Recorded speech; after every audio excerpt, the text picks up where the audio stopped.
All right, ladies and gentlemen, welcome back. So, before we dive into all of the major details of photosynthesis, let's just start with the big overall picture.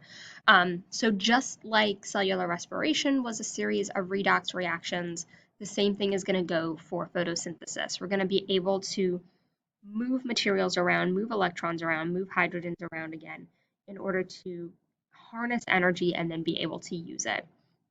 So, um, just like I asked you to keep track of those carbons and the energy production in cellular respiration, you're going to want to do similar things here with photosynthesis. What are the molecules that are going in?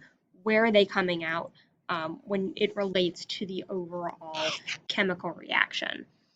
So when we look at photosynthesis, this is actually the gross chemical reaction. You put in 6 carbon dioxides plus 12 waters, use the energy from the sunlight to create carbon dioxide, or excuse me, to create sugar, C6H12O6 glucose, plus 6 oxygens, plus an additional 6 waters. So you put in 12 waters, get 6 out. Most students, if they've learned these reactions in the past, however, come in learning the net reaction because this is the one that is directly opposite of cellular respiration. With the 6 carbon dioxides in, the 6 waters in, the light energy, and then you get glucose and oxygen back out. And all you're doing is assuming this kind of acts like a equal sign in math class, and you're taking away the 6 waters here, taking the 6 waters away here so that nothing is left over here, and you get the 12 on the reactant side.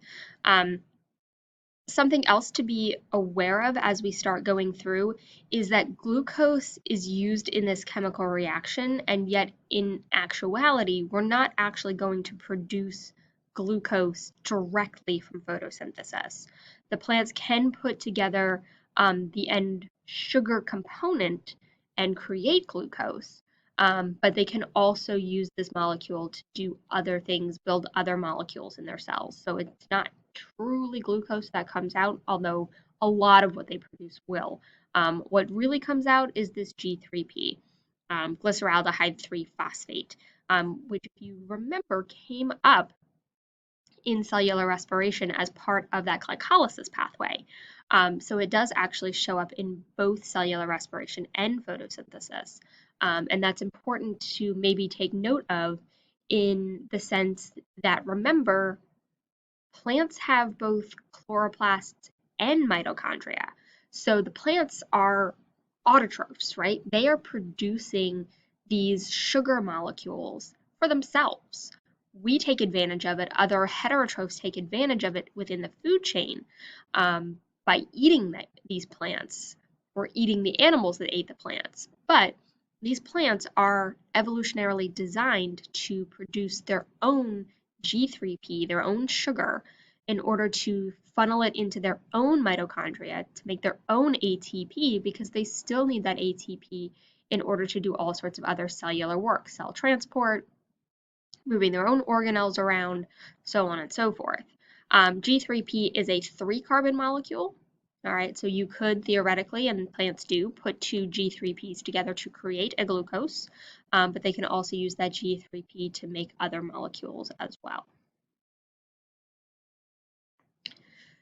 So just like we looked at cellular respiration in a handful of incremental steps, we'll do the same thing with photosynthesis. So your chloroplasts are kind of, basically this is what's happening.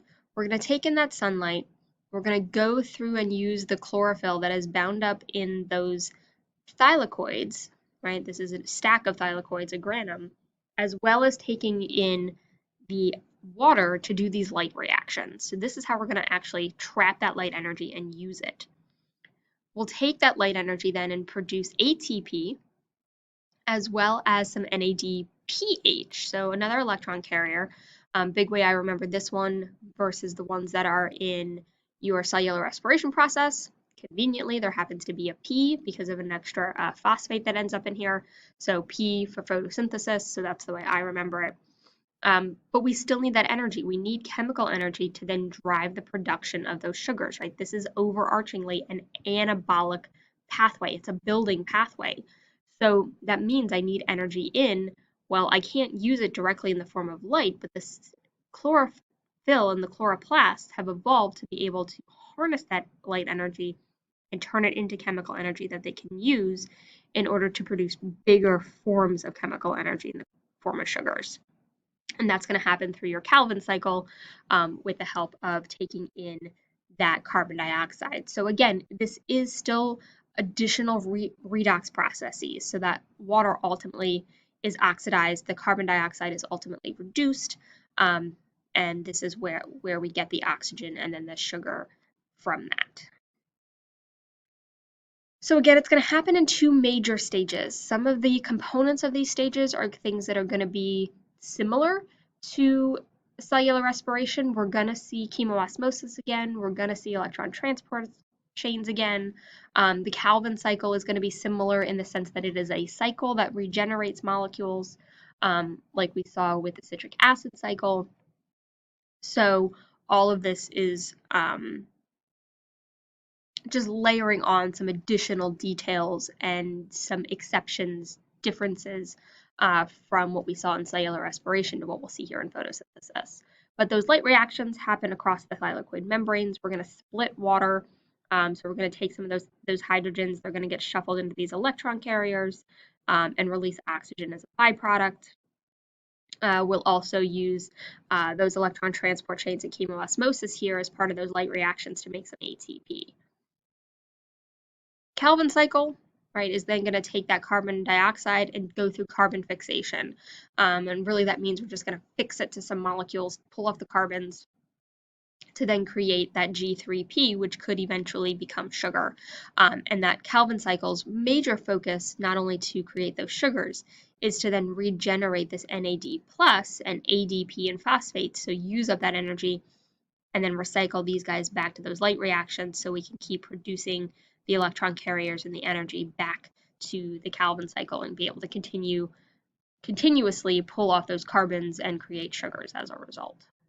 That Calvin cycle is going to happen in your stroma, so that's going to happen in sort of the jelly-like substance, similar to the fact that the citric acid cycle happened in the matrix of the mitochondria. Both of these cycles are happening in sort of that cytoplasmic-esque material that is within these organelles.